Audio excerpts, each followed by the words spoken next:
Днес имаме удоволствие да разговаряме с Александрина Арнаутска, регионален мениджър на детските кътове в Хепи, бар и грил.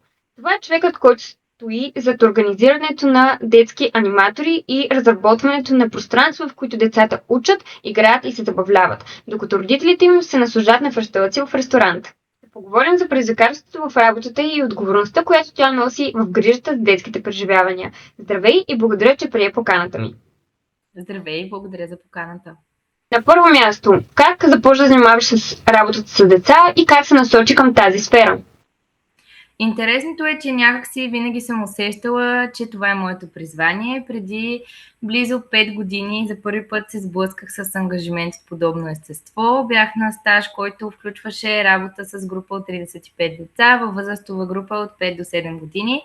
След приключването на този ангажимент усетих огромно удовлетворение от своя труд, купища нови емоции и от този ден нататък бях убедена, че това ще бъде моят кариерен път. Какви са предизвикателствата за ръководенето на екип, който носи реална отговорност? Не само за забавлението на посетителите ви, но и тяхната безопасност. Със сигурност подборът на персонал не е единствената по-трудна задача, защото именно в такова естество на работа е изключително важно хората да са ангажирани с проблемите на децата. Тоест, когато те отиват на работа, тук не говорим за кадри, които обичат деца, които им е приятно с тях, които могат да реагират адекватно в много динамично променяща се среда и то за секунди. И изграждането на такъв екип се базира именно на това. Ако трябва да си представим ежедневието ти, как протича един твой работен ден? Със сигурност мога да кажа, че той не е нищо с това, което е бил предният такъв, защото всеки един различен ден е различен, както и самите деца. В един ден може всичко да върви гладко, в друг могат нещата да бъдат тотален хаос, но на края на работния ден важното е удовлетворението и техните усмивки. Това звучи доста различно от ден прекаран в офиса. Определено е така. С какви предизвикателства се сблъскваш най-често в работата си с деца? Най-любопитното е, че най-големите предизвикателства всъщност се оказват не от децата, а от техните родители.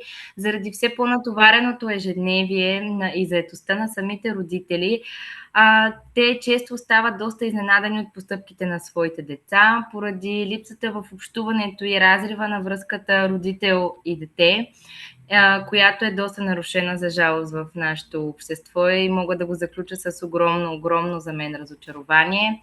Отделно това, родителите масово не са запознати с закона за закрила на детето. Пример за това мога да дам с това, че се опитват да оставят дечица в детски клубчета, които са на под 3 годишна възраст, което според българското законодателство е изрично забранено. Този процес определено изисква голям набор от знания и умения. Кое е най-важното качество, което човек трябва да притежава, за да се справя добре в тази сфера?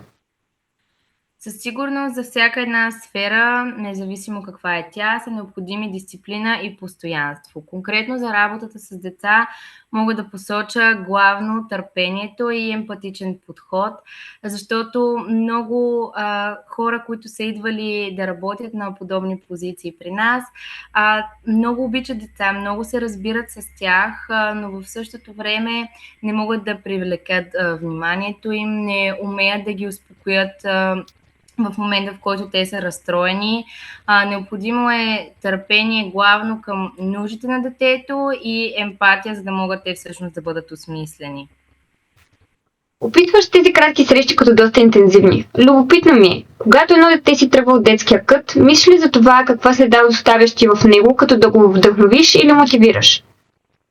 Разбира се, със сигурност най-голямата ми мотивация е да оставя по нещо, да науча някого на нещо, дори да бъде нещо малко, като например да брои.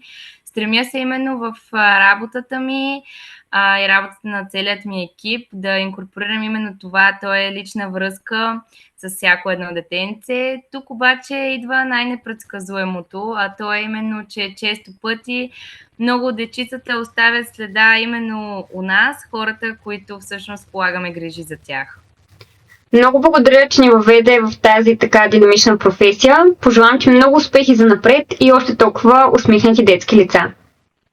Благодаря отново за поканата. Беше ми много приятно и пожелавам и на теб много успехи занапред в журналистиката. Благодаря!